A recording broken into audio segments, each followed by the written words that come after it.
learning and seeing how creative kids are.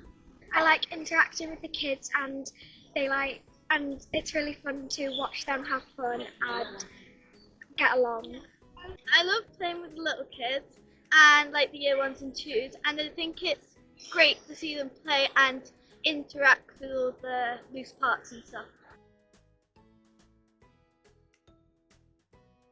I make sure every kid gets to use everything they would like to use, but not all use it at the same time. I make sure they all share and have equal fun.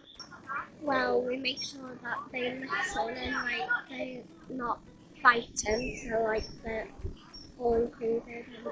If a kid is alone, I always ask them if they want to come and help me build a marble or something.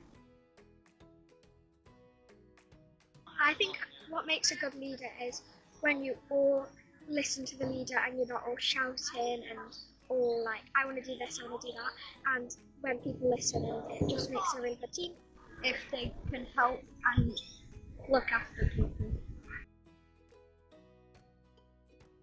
Because every kid needs to learn to play and get along with all their friends. It's important to us to make sure that their minds are like creative, just them all being included together and seeing them have fun. I think it's just great for them to just like play and with all their friends and stuff.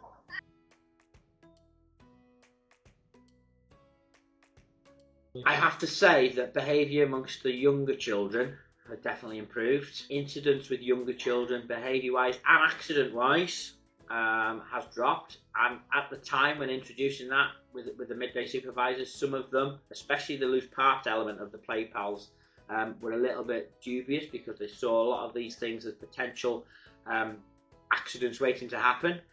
But managed correctly, directed correctly by skilled staff and skilled pupils, we've minimised accidents, less bumped heads, etc. But the biggest impact is on behaviour and the social skills of those children. I would really say that it is a must-have in your school.